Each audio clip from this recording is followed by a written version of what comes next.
In today's video, we're going to be taking a look at these current conditions, and then we're going to dive into the upcoming pattern because there is a whole lot to discuss. Some very interesting things upcoming in the upcoming pattern. We have plenty of snowfall, plenty of cold air, and really it's going to look a lot more wintry over the next 15 days, or I guess the final half of November. Now, taking a look at these current conditions, we can see that for both coasts, not a whole lot going on. We can see pretty high and dry, but in the middle of the country here, we do have this storm system, and this actually includes two major low pressure systems here. And our jet stream is doing about like this, as we can see. Although things are pretty cold along the eastern United States as well this morning and through the day today. Let's focus in on some of this precipitation, though, and we see some snow showers across Montana and North Dakota here. Nothing you guys aren't used to, and really, this is more light to moderate, if anything, and pretty spotty to say the least. Now, as we take a look at the very northern extent of this storm, we can see areas like Duluth, Austin, Minnesota there, Minneapolis as well. Seeing some moderate snowfall, even heavy in some spots. The whites are going to be your heaviest snowfall in here, even turning blue at times, indicating whiteout conditions. Your grays are going to be a little bit lighter here. As we work our way down, we can see that there is a pretty decent snow line in here along this cold front. Looks pretty intense but pretty short-lived, and that's coming right near Omaha, Nebraska right now as we speak, actually, and that's going to be a pretty sudden and quick, heavy snowfall that takes place in there. As we take a look at the southern extent of this storm, this is the more surprising of the two, obviously. Kansas, Oklahoma, Colorado there as well. Texas and New Mexico in here, seeing plenty of snowfall, heavy in some spots here with this storm system. And we can see this cold front is a big line of that's really dictating whether you're seeing rain or snowfall here.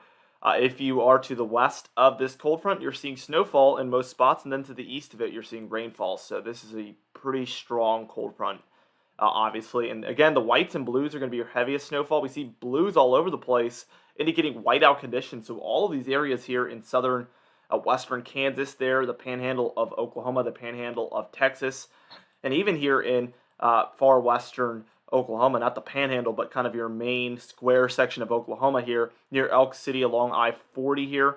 Very heavy snowfall here for a lot of these areas, if in fact it is snowfall. Sometimes the radar gets it wrong, but this probably is the form of snowfall there.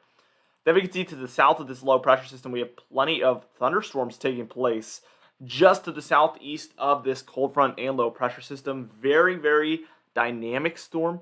Lots of interesting things happening here.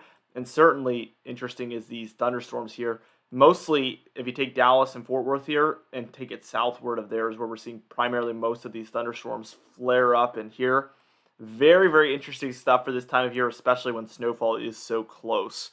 Now, what we're going to do is we're going to move on, and we're going to take a look here at the upcoming conditions as far as storminess and temperatures, because things are just looking so interesting over the next 15 days. Now, here we are taking a look at the upcoming storminess, and as you can see, when we take a look at later on today, a lot of this snowfall is going to move up into Iowa, eastern Kansas, eastern Oklahoma there, Arkansas, Missouri, Illinois, just very interesting areas seeing snowfall here. These are areas that in the wintertime don't see that much snowfall, let alone here all the way in mid-November. This is very early for them. I'm not talking about Illinois or Iowa, mostly referring to Oklahoma and Arkansas there, as well as southern Missouri. Definitely an interesting event taking place for those folks. Now, as we move on with this, we see this becomes a lot of an upper Midwest, Ohio Valley, and Great Lakes system in here, bringing snowfall to states like Minnesota, Wisconsin, Iowa, Missouri, Illinois, Indiana, Michigan, Ohio in here. Plenty of states across the southeast as well. We're seeing some storminess, not in the form of snowfall, obviously, but definitely in the form of just storminess and rainfall. That's for Tuesday afternoon. Now, by Wednesday afternoon, this will move up into New England as kind of a nor'easter, a bit of a Miller B nor'easter.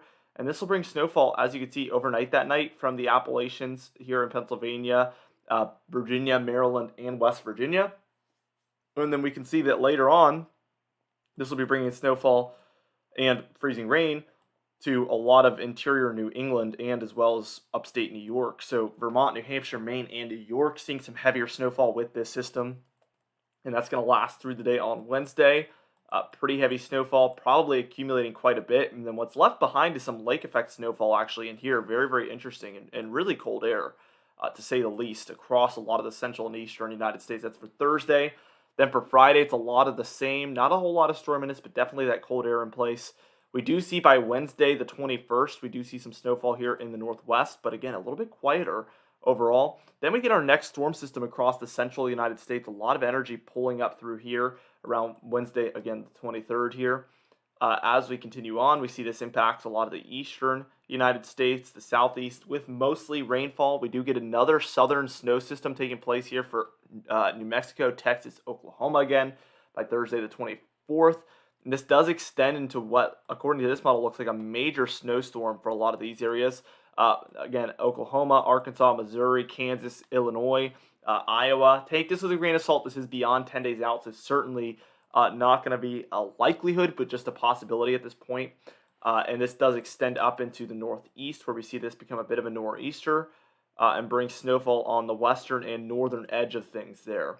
Now, as we continue on, this becomes another major snowstorm here for the northeast as it moves offshore the 979. But location, timing, this can all change dramatically. And at this range, 300 hours, there might not even be a storm. So this is pretty far out. But definitely we need to pay attention to the fact that this model has multiple storms taking place during this time frame. As we continue on, this cold air continues, and we do see snowfall continuing on for these areas at times. So certainly a trend that this model is pointing at, but we still have a bit of a ridge in the west and then a pretty decent trough in the east here. So a lot of colder air pulling through for these regions. Let's take a look at that temperature pattern quickly. And right now we're dealing with cold from coast to coast. We talked about this for a few weeks before this actually took place. We've been predicting this for quite a while. And the interesting thing about this is that, cold from coast to coast like this is very rare. You sometimes, I would say more frequently than cold, will see warmth from coast to coast, especially in a positive AO, Arctic oscillation. What that means is a lot of the colder air is staying north up there in the Arctic Circle and not spreading to other portions of the world.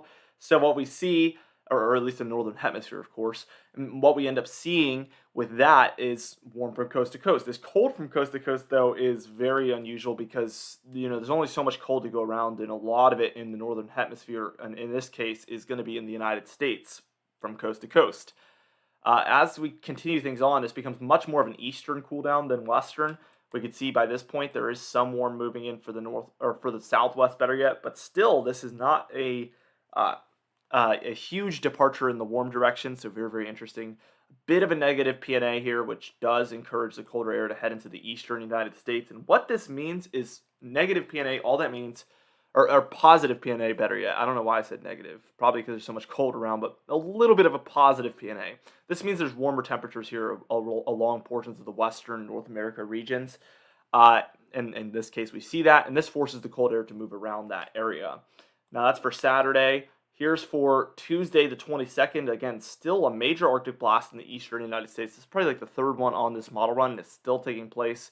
We do get a bit of a thaw here around Thursday, Friday. That's going to be actually Thanksgiving and the day after. But then by the time we reach Sunday, so later that weekend, we see the cold return according to this model. Take it with a grain of salt. This is far out, but that is what this model is predicting right now.